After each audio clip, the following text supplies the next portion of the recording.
Hello cuties. Welcome to the most detailed and most beginner friendly DSA course on YouTube. Hello everyone. My name is Parth. I'm a student and I'm learning DSA. I'm not just learning, I'm simplifying it and sharing it publicly. All right. Let me tell you, this is our arrays series. और इस arrays series में हम लोग बस arrays ही नहीं पढ़ रहे, तो arrays के साथ साथ concepts like hash map, sliding windows, different types of algorithms, ऐसे मल्टीपल कॉन्सेप्ट्स को हम लोग एक साथ एरेस के साथ कंबाइन करके एक 20 से 25 हॉट एरेस क्वेश्चन जो इंटरव्यूज में पूछे जाते हैं, बेस्ट फैंग इंटरव्यूज में पूछे जाते हैं, उनको इन डिटेल सॉल्व करने का ट्राई कर रहे हैं। ऑलराइट, तो आज का जो क्वेश्चन है, question number 152, LeetCode maximum product subarray. Before starting let me promise कि ये जो वीडियो अपन आज बना रहे हैं, this will be in detail solution of this question on complete internet. आप कहीं पे भी जाके देखो, मैक्सिमम प्रोडक्ट सब एरे का जो सोल्यूशन है वो इतना डिटेल में जावा में किसी ने नहीं बनाया होगा। Alright everyone, so let's start without wasting the time. तो पहला क्वेश्चन पढ़ते हैं। Given an integer array nums, find a sub array, okay, sub array find करनी है that has the largest product, okay, and return that product। मतलब एक सब array बनानी है, उस सब array का प्रोडक्ट फाइंड करना है और उस प्रोडक्ट्स में से सारे प्रोडक्ट्स में से जो भी मैक्सिमम प्रोडक्ट रहेगा उसको रिटर्न करना है। ओके, तो पहले तो ना मैं आपको बताता हूँ व्हाट इज सब array। तो सब array क्या होता है ना, it is a continuous chunk. Chunk मतलब एक part, right? It is a continuous chunk that you cut out from any array. ये जो सामने ऊपर आपको एरे दी गई, इसमें से एक कंटिन्यूअस पार्ट को आप काट लो। वो पार्ट कहां से भी स्टार्ट हो सकता है, वो यहां से स्टार्ट हो सकता है या फिर यहाँ से स्टार्ट हो सकता है। तो क्या हो सकती है सब एरे? ये 2x सब एरे बन सकता है, खुद अकेला 2x सब एरे बन सकता है, ये 2, फिर 2,3x सब एरे बन सकता है, 2,3,4x सब एरे, या फिर 3 से -5 तक सारे element. But the thing is it should be continuous, right? ये एक सब एरे बन सकता है। ये कंप्लीट एरे को भी आप एक सब एरे बोल सकते हैं। क्यों? क्योंकि वो कंटिन्यूअस है और एक पार्ट एरे का ही पार्ट है, राइट? तो दिस इज व्हाट सब array, right? So the next thing comes कि अगर हम लोग को सब एरे फाइंड करना, हम लोग को सारे इसका प्रोडक्ट फाइंड करना है और प्रोडक्ट में से मैक्सिमम प्रोडक्ट निकालना है, तो उसके लिए हमें ऑल पॉसिबल सब एरेज निकालनी पड़ेगी। आप समझ रहे हो? हर एक पॉसिबल सब एरे बनाने के लिए हमें क्या लगेगा? एक हमें लगेगा स्टार्ट और एक हमें लगेगा एंड, राइट? लाइक इसमें अगर समझो मुझे एक सब एरे बनानी है जिसमें 2, 3, 4 है, तो स्टार्ट वुड बी ऑन 2 और एंड वुड बी ऑन 4। ये रहेगा एक स्टार्ट एक एंड। बट ये स्टार्ट एंड एंड कौन डिफाइन करेगा? तो वो दो जो चीज हम लोग यूज करते हैं हर एक क्वेश्चन में, that is what for loops. अब बहुत सारे लोग फॉर लूप को यूज करते हैं, बट फॉर लूप एक्चुअली किस बात के लिए यूज की जाती है वो हमें पता नहीं होता। एरेज में अगर किसी चीज को अपने को ट्रैवर्स करना है, किसी भी हर एक एलिमेंट को इंक्लूड करना है, तो what we use? For loop. अब इस क्वेश्चन में हमें दिया है एक स्टार्ट, हमें डिफाइन करना है एक स्टार्ट जहां से सब एरे स्टार्ट हो, हमें डिफाइन करना है एक एंड जहां तक सब एरे एंड हो। तो फॉर दैट हम लोग क्या यूज करेंगे? दो फॉर लूप। स्टार्ट के लिए कौन सी फॉर लूप यूज करेंगे? फॉर इंट आई, आयत लूप यूज करते हैं। और जो एंड डिफाइन करने के लिए कौन सी फॉर लूप यूज करते हैं? फॉर लूप इंट जे। अभी तक आप ब्लाइंडली दो फॉर लूप बनाते हैं, बट आई थिंक कि इससे आपको समझ में आया होगा कि हम दो फॉर लूप्स क्यों बनाते हैं और फॉर लूप्स के पीछे का रीजन क्या होता है। ऑलराइट, तो अब मैं कुछ पॉसिबल सब एरेज लूंगा और उन पे कुछ ऑपरेशंस करेंगे। ये कुछ पॉसिबल सब एरेज है, राइट? इसका प्रोडक्ट कितना है? 2। ऑलराइट, हमें प्रोडक्ट निकालना है और उसी के साथ हमें मैक्सिमम प्रोडक्ट को रिटर्न करना है। तो साइड बाय साइड मैं मैक्स भी निकालते रहूंगा, राइट? तो मैंने 2 ये प्रोडक्ट निकाला। फॉर नाउ मैक्स कोई है नहीं उसको कंप्यूटर, तो max would be also what 2। इसका प्रोडक्ट कितना है? 2 into 3 which is equals to what 6। अब मैक्स कितना बनेगा? 2 बड़ा है कि 6 बड़ा है? ऑब्वियसली 6 बड़ा है। नाउ इसमें मैक्स कितना आएगा? 2 into 3 into 4 कितना आएगा? 24। मैक्स कितना बनेगा? 24। इसमें कितना बनेगा? इसमें प्रोडक्ट कितना बनेगा? 24 multiply by -5 is equals to -20। अब यहाँ पे मैक्स कितना रहेगा? That would be 24। Max change नहीं होगा। ऑलराइट, अब मैं प्रोडक्ट निकाल रहा था और मैक्स निकाल रहा था, ऐसे ही करके जो मैक्सिमम रहेगा उसको रिटर्न करेंगे। बट क्या आपने एक चीज नोटिस की? क्या की? rather than making a सब एरे एंड देन सारे एलिमेंट्स को ऐसे मल्टीप्लाई करने से बेटर व्हाट इफ आप ये ऑब्जर्व करें, what is this? This is this. What is this? This is 6. What is this? Previous। ये previous product है। तो rather than multiplying every single number, हम क्या करेंगे? Product, we will directly write product is equals to previous product। ये क्या है? ये खुद भी ये क्या है? Product है। ये क्या है? Product है। ये सारे numbers Product multiply by। तो ये नए numbers कौन है? This new numbers are, इसको यहाँ पे लिखता हूं मैं, nums एंड इंडेक्स वाले जो भी नंबर्स है, वही वो नए नंबर्स है and that are getting multiplied. So product को हम लोग सिंपली क्या लिखेंगे? Product into nums and. But and की जगह मैंने पिछली बार आपको क्या बताया कि हम लूप्स फॉर लूप्स यूज कर रहे हैं और उसमें एंड के लिए वी आर यूजिंग जेथ लूप, तो नम्स जे। ऑलराइट, और फिर इसी के साथ हम मैक्स को कैसे फाइंड आउट करते हैं? हमारे पास एक टूल है जिसका नाम है math.max और जिसमें हम लोग डालते हैं, क्या डालेंगे? एक मैक्स डालेंगे, ये मैक्स जो खुद को कंपेयर करेगा, और एक प्रोडक्ट डालेंगे। प्रोडक्ट क्या है, जो न्यू जनरेट होके आ रहा है उसी के साथ तो प्रीवियस वाला कंपेयर करेगा ना। तो math is equals to math dot max, max comma product, right. I think अपन इसको डायरेक्टली कोड करते हैं। हम लोग को क्या चाहिए, हम लोग को मैक्स रिटर्न करना है, तो पहले एक वेरिएबल बनाते हैं, int max is equals to max को हम लोग सेट क्या करेंगे, ये इंटीजर डॉट मिन वैल्यू कुछ अलग क्रेजी चीज नहीं है, ये जस्ट क्या करता है, मैक्स को नेगेटिव इन्फिनाइट पे सेट करके रखता है, मतलब इससे कम कोई नंबर है ही नहीं, ठीक है, ये सेट करता है basically. Then what we need in product, product को हम लोग क्या रखेंगे, जीरो रखेंगे, क्या नहीं, we will set it as 1, क्यों, क्योंकि 1 multiply by anything is equals to what, 1, इसके लिए 1 यहाँ पे सेलेक्ट करके रखेंगे। देन व्हाट, मैंने क्या बोला कि we need to make every possible subarray, for making every possible subarray we need to create two for loops, one is for start and one is for end. तो for start we need i is equals to 0, कहां तक आ जाएगा, array नहीं nums, alright. ये मैंने एक for loop बना ली। Next for loop is a nested for loop, j क्या करेगा, एंड डिसाइड करेगा, राइट। तो for j int j is equals what, j would be starting from i ने स्टार्ट दिया, जे क्या करेगा, एंड देगा, तो आई। अब क्या हुआ, हम लोग ने एवरी पॉसिबल सब एरे बना ली, समझो। उन सब एरेज का हमें निकालना है प्रोडक्ट, तो product is equals to product multiply by nums j, right, ठीक है। And then will set max is equals to math dot max में दो एलिमेंट्स रहेंगे, एक रहेगा प्रोडक्ट और एक खुद मैक्स रहेगा जिसको कंपेयर में। अब इशू क्या है, मैंने प्रोडक्ट को 1 पहले ही सेट कर दिया है। जब भी एक न्यू स्टार्ट दिया जाएगा एक सब एरे को, तब हमारा प्रोडक्ट जो है वो रीसेट होगा and that product would be equals to 1। So now I will return the max. Let's check accepted. All right. Okay then. I think कि आपको ब्रूट फोर्स समझ में आया होगा, और इंटरव्यूज में पहला अप्रोच जो होता है वो ऐसे ही देना होता है, सीधा दिमाग लगाना होता है ना। जो हम लोग ने सोल्यूशन दिया उसका जो कॉम्प्लेक्सिटी था, that was big of n square, and this was a time complexity, and the space complexity was big of 1, right. n square time complexity is not good, उसके लिए we need to what, optimize the solution.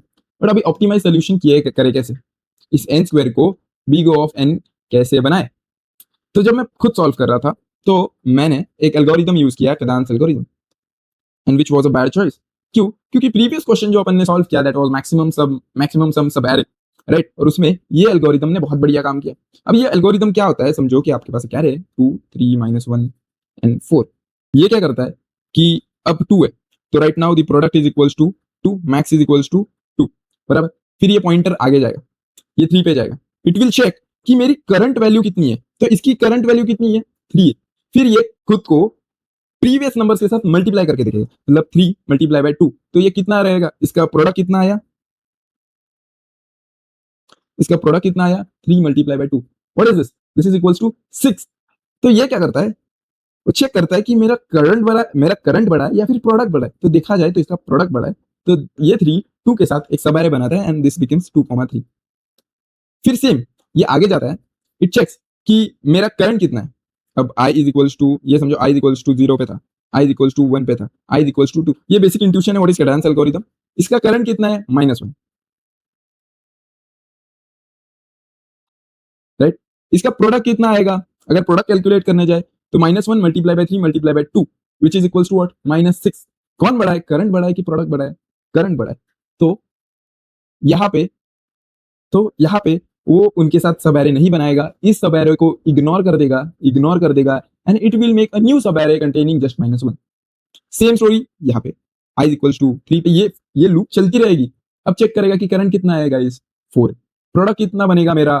अब मेरे पास कौन बचा है, -1 बचा, तो 4 into -1 it is what, -4। कौन बड़ा है, करंट बड़ा है कि प्रोडक्ट बड़ा है, भाई मेरा करंट बड़ा है। तो जब भी करंट बड़ा है हम लोग को पिछले वाले से कुछ लेना देना नहीं, नई सब एरे बनाएंगे विच विल ओनली हैव 4। और इससे क्या हो रहा है, जो मैक्स जो हमें कैलकुलेट करना था, बेसिकली इस क्वेश्चन में मैक्स कितना आना चाहिए था, 6, बट राइट नाउ मैक्स कितना आ रहा है, 4, एंड दिस इज रॉन्ग। अगर कैडेंस एल्गोरिथम आपको इसमें नहीं समझ में आया, I tried to explain in less time, but आपको पिछली वीडियो में इसका बहुत बढ़िया सोल्यूशन और इन डिटेल एक्सप्लेनेशन इस एल्गोरिथम का दिया है, तो आप वो जाके आपकी मर्जी हो तो देख सकते हो। और ये था बेसिकली कैडेंस एल्गोरिथम, और ये मेरा फर्स्ट लॉजिक था। बट ये सही है क्या, ये मेरा ही नहीं बहुत सारे लोगों का ये फर्स्ट लॉजिक रहेगा, बट ये सही है क्या, बिल्कुल नहीं। गलती किसमें आ रही है, इस नेगेटिव वाले की वजह से लफड़ा हो रहा है। ऑलराइट, तो एक चीज यहाँ पे नोट करना, क्या कि जब भी आप इंटरव्यू में बैठे हो और उस इंटरव्यू में आपका कोई भी थॉट प्रोसेस नहीं चल रहा, आपका कोई भी आपने सीखा हुआ एल्गोरिदम वहां पे रॉन्ग जा रहा है या फिर वो फेल हो रहा है वहां पे, तब आप क्या करोगे? This is a video where I am trying to teach you intuitive thoughts, कैसे चीजों को सोचना है। मुझे आपको सोल्यूशन रटवाने नहीं है, कोई पॉइंट ही नहीं है उसमें। चीजों को कैसे सोचोगे, कैसे सोचोगे? देखो क्या करना होता है, we need to make test cases. हमारे पास क्या है, एक एरे है, राइट? अब एरे जो रहती है वो कितने नंबर से बन सकती है? तीन टाइप्स के नंबर से बन सकती है। एक पॉजिटिव नंबर, मैं सीधी सोच रख रहा हूँ, कॉम्प्लेक्स कॉम्प्लेक्स आप मत सोचना। एक नेगेटिव नंबर हो सकता है, एक जीरो हो सकता है और एक पॉजिटिव नंबर हो सकता है। इन तीन नंबर्स को मिला के ही कोई भी एरे बन सकती है, कितनी भी बड़ी एरे बन सकती है। आई बात समझ? तो ऐसे कौन से केसेस रहेंगे, कौन से केसेस रहेंगे जिसमें हमें सोचना है? तो अब तो ट्राई टू मेक केसेस। तो लाइक एक एरे, उसमें एक केस ऐसा हो सकता है कि सारे ही पॉजिटिव नंबर्स हैं, सारे पॉजिटिव नंबर्स। सोचो 1 2 3 4 ऐसे कुछ एरे बने। अब दूसरी केस क्या बन सकती है? ऐसे नंबर्स जिनमें even number of negative numbers हो। Even number of negative numbers, ये क्या बात कर रहा है? सोचो कि उसमें -1 2 3 -4 ऐसे नंबर्स हो, इवन नंबर्स है। मतलब ये नेगेटिव नंबर कितने हैं टोटल? दो। तो दो नेगेटिव नंबर या फिर चार नेगेटिव नंबर, छह negative number, but total even numbers होने चाहिए नेगेटिव। फिर एक ऐसी केस हो सकती है जिसमें और नेगेटिव नंबर्स हो, मतलब जैसे कि 3 4 -1 समझो, बराबर। इसमें total number of negative numbers कितने? एक ही। One is what? और नंबर। एक हो सकते हैं, तीन हो सकते हैं, पांच हो सकते हैं, कितने भी हो सकते हैं। और ऐसी एरे जिसमें जीरोस हो, या फिर एक पूरी कंप्लीट एरे ही जीरो हो, या फिर ऐसे बीच बीच में समझो 2 3 0 1 2 ऐसी एरे हो जिसमें बीच में क्या है, जीरो। ये टाइप्स बन सकती है, ये केसेस बन सकती है। ये आपको सोचने आना चाहिए। रादर आपने अगर सॉल्यूशन नहीं भी निकाला, बट अगर आप इंटरव्यूअर के सामने दिखा रहे हो कि you are thinking on something, you are making test cases, उसको समझेगा ये बंदा सोच रहा है, राइट? हमने टेस्ट केसेस बना। अब समझो कि अगर पॉजिटिव नंबर्स आपके एरे में है और उस एरे का आपको मैक्सिमम प्रोडक्ट निकालना है, मैक्सिमम सब एरे प्रोडक्ट वो निकालना है, तो आप क्या करोगे? इसमें इस केस में आप क्या करोगे? गाइस आप सारे ही नंबर्स को मल्टीप्लाई कर दोगे ना, कुछ टेंशन ही नहीं है, कुछ दिक्कत ही नहीं है, सारे नंबर्स को मल्टीप्लाई कर दो, वही रहेगा मैक्सिमम नंबर। तो इसमें विल टेक ऑल नंबर्स। आप बोलो कि सब एरे चाहिए, बट भाई पूरी array can be consider as what, subarray. इसमें क्या होगा, इसमें भी आप सारे नंबर्स को अगर मल्टीप्लाई कर दो एरे के, सो दैट वुड बी -1 2 3 -4। ये क्या है, even negative, even number of negative number से तो नेगेटिव माइनस माइनस मल्टीप्लाई होकर क्या होगा, ये प्लस होगा, तो कुछ फर्क पड़ेगा ही नहीं। So in this arrays, in this type of array, you can consider what, all types of all numbers. Now the third case, very important case, इसने भाई मेरा दिमाग खराब कर दिया। क्या है? इसमें क्या हो रहा है, जब मैं हर एक नंबर को एक दूसरे से मल्टीप्लाई करने का ट्राई कर रहा हूँ, दैट इज 4 × 3 × 4 × 1 -1 / 2 × 2 ये जो आंसर आना है ना, दैट इज नेगेटिव। इसका मतलब हम सारे नंबर्स को इसमें इंक्लूड नहीं करेंगे। तो दिक्कत कहां पे आ रही है, किसके वजह से आ रही है? वन के वजह से आ रही है। तो वी नीड अ सब एरे जिसमें सारे नंबर्स ना हो, राइट? सारे नंबर्स मतलब स्पेसिफिकली ये -1 ना हो, ऐसी हमें सब एरे बनानी है। तो ऐसे कितने सब एरेज बन सकती है टोटल? दो ही सब एरेज बन सकती है। कौन सी? एक ये एक सब एरे बन सकती है, बिकॉज सब एरे शुड बी कंटिन्यूअस। ये एक सब एरे बन सकती है और ये दूसरी सब एरे बन सकती है, बराबर। ये दो सब एरेज में से एक का किसी का तो प्रोडक्ट मैक्स होगा and that we need to return. ठीक है, तो लेट्स चेक कि कौन है वो। देखो ना, पहले मैं 3 को कंसीडर करूंगा, तो इसका प्रोडक्ट कितना आ रहा है, 3, एंड मैक्स कितना आएगा इसका, 3 आएगा। फिर मैं 3 4 को कंसीडर करूंगा, इसका प्रोडक्ट कितना आ रहा है, 3 × 4 इज इक्वल्स टू 12। अब मेरा मैक्स कितना आएगा, 3 बड़ा कि 12 बड़ा, 12। फिर 3 4 -1। अब मेरा प्रोडक्ट कितना आ रहा है, -12। अब -12 बड़ा कि 12 बड़ा, तो 12 बड़ा, तो मेरा मैक्स कितना आएगा, 12 ही आएगा, राइट? ये -12 है, मैक्स कितना आएगा, 12 आएगा, प्रीवियस मैक्स। फिर और आगे जाऊंगा, 3 4 -1 2, ये सब एरे बनेगी। इसका कितना आएगा प्रोडक्ट, -24। वापस मैक्स कितना आएगा, 12 ही आएगा, क्यों? क्योंकि नेगेटिव नंबर आ रहे सब। और ये लास्ट एक ये एरे बन सकती है, मतलब मल्टीपल एरे, सब एरेज बन सकते हैं, एरे नहीं सब एरे। इसका प्रोडक्ट कितना आ रहा है, इट्स समथिंग अराउंड 72। कुछ कैलकुलेशन एरर हो सकती है शायद, आई डोंट माइंड, कुछ फर्क नहीं पड़ता भाई, लॉजिक से फर्क पड़ता है। अब भी मैक्स कितना आ रहा है, 12। तो क्या आप एक चीज ऑब्जर्व कर रहे हो क्या? क्या जब भी ये नेगेटिव नंबर जहां से स्टार्ट हुआ है, तब से मेरा मैक्स कांस्टेंट हो रहा है, मेरा मैक्स चेंज ही नहीं हो रहा है। इसका मतलब क्या? भाई जब भी ये नेगेटिव नंबर आ रहा है तब से मेरा सारा प्रोडक्ट नेगेटिव बनते जा रहा है, और उसकी वजह से इस नंबर के पीछे जितने भी नंबर्स है उनमें से मैं मैक्स फाइंड आउट नहीं कर पा रहा। आप समझ रहे हो? इसका मतलब ये कौन है? ये एक विलन है, और इस विलन के वजह से इसके पीछे के सारे हीरोज जो है वो छुप रहे हैं, नेगेटिव आ रहे हैं, मैक्स अपना कांस्टेंट रह रहा है। तो इस क्वेश्चन को कैसे सॉल्व करें? घी अगर सीधी उंगली से ना निकले तो उंगली को टेढ़ा करना पड़ेगा। तो अगर हम फ्रंट से ट्रैवर्स कर रहे हैं, स्टार्ट से ट्रैवर्स कर रहे हैं, तो ये -1 के बाद में पीछे वाले हमें दिखाई नहीं दे रहे। बट साइमल्टेनियसली अगर अपन पीछे से स्टार्ट करें, मतलब एक साइड फ्रंट से स्टार्ट करेगी, एक साइड एंड से स्टार्ट करेगी, मतलब कैसे? मैं यहाँ पे ये साइमल्टेनियसली होता रहेगा, यहाँ पे we will take first element 3, इसका प्रोडक्ट कितना? ये वाला एलिमेंट, राइट? ये वाला दिख रहा है आपको, दिस वन, दिस गाय, इसका प्रोडक्ट कितना आएगा? दिस इज 3, एंड मैक्स कितना आएगा? मैक्स भी 3 आएगा। फिर 3, 2 अपन कंसिडर करेंगे, इसका प्रोडक्ट कितना आएगा? 3 × 2, मतलब ये वाला इसके साथ, दिस इज 6, अब मैक्स कितना आएगा? 6, 3, 2, -1, अब मैक्स प्रोडक्ट कितना आएगा? -6, फिर मैक्स कितना आएगा? 6। आप समझ रहे हो? मैंने फ्रंट से सेटिंग की स्टार्ट से, मैंने एंड से भी साइमल्टेनियसली रन करना स्टार्ट किया, मतलब इस विलन के आगे और पीछे का सारा सिनेरियो मुझे पता चला। अब मुझे कुछ फर्क नहीं पड़ेगा, क्योंकि बेसिकली बनने तो दो ही फॉर लूप्स, बनने तो दो ही सब एरेज थी, जिनमें से मुझे मैक्स कुछ तो मिलने वाला था। एक थी ये और एक थी ये। इन दोनों स्टार्टिंग एंड एंडिंग में से जो भी मुझे मैक्स लगेगा कि मुझे 12 बड़ा है कि 6, 12 बड़ा है कि 6 बड़ा है, वो मैक्स में कंसीडर करूंगा। तो जैसे कि आप में से कुछ लोग बोले कि क्या अगर तीन तीन नेगेटिव नंबर्स होंगे तो क्या करेगा? दिखाता हूँ, कोई बात नहीं भाई, 3 लिखते हैं, ऑलराइट, बस ना, 2 लिखो और बस। अब इसमें अगर पॉसिबल सब एरेज आपको फाइंड करनी है, राइट, तो वो कौन सी हो सकती है? विलन की आजू बाजू की जो भी बनती है जनता, वो सब एरे बन सकती है, पॉसिबल सब एरे बन सकती है। तो समझो ये एक विलन है, ये पहला विलन है, इसके बाजू वाला एरे सब एरे, और ये दो सब एरेज में से एक कोई तो रह सकता है जिसमें मैक्स है। नेक्स्ट कौन सा बनेगा? ये भी एक विलन है, एक नेगेटिव नंबर है। यहां से 1 से 4 तक और 8 से 2 तक ये एक सब एरे बनेगी, और इन सब एरेज में से कोई तो नंबर ऐसी रहे, ये एक सब एरे बन सकती है जिसमें से हमें मैक्स मिल सकता है शायद, जिस इंट्यूशन पे अपन सोच रहे हैं अभी तक उस पे मैं बता रहा हूँ। और एक कलर समझो अपन चेंज कर लेते, ब्लू ले लेते। ये 3 एक विलन है, 1 से 8 तक ये एक सब एरे बन सकती है, और ये 2 ये एक अलग सब एरे बन सकती है जिसमें से हमें मैक्स प्रोडक्ट मिल सकता है। बट इसमें एक दिक्कत है, एक इशू है। क्या इशू है? जब मैं -6 को कंसिडर कर रहा हूँ, -6 को, टोटल कितने नेगेटिव एलिमेंट्स हैं? 3। अगर 3 में से अगर बीच वाला एलिमेंट को अपन ने बंद कर दिया, तो दोनों साइड्स कितने एलिमेंट रह गए? एक एक, मतलब ऑड नंबर्स दोनों साइड गए, odd number of negative numbers दोनों साइड गए। इसके वजह से ये सारी सब एरे क्या बनेगी? नेगेटिव। इसका प्रोडक्ट क्या बनेगा? नेगेटिव बनेगा।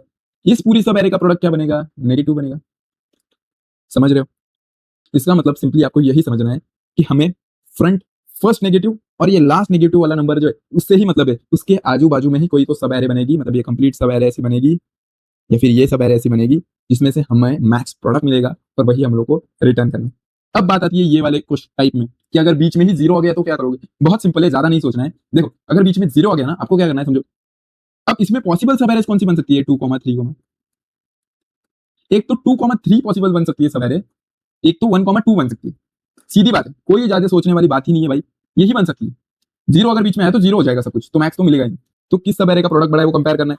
तो क्या करेंगे, इसमें हम लोग नॉर्मली कैलकुलेट करेंगे 2, फिर 2, 3, इसका प्रोडक्ट कितना आ रहा है? 2, इसका प्रोडक्ट कितना आ रहा है? 6। अब जब जीरो पे जाएंगे अपन, जीरो पे जाएंगे, तब क्या करेंगे ना, रादर देन राइटिंग जीरो, हम प्रोडक्ट को रीसेट कर देंगे कि प्रोडक्ट है ना, जो प्रोडक्ट अब तक कितना था? 6 था ना, प्रोडक्ट को 1 कर देंगे वापस, रीसेट। रीसेट करने के बाद ये इसके लिए नए कैलकुलेशंस करेगा।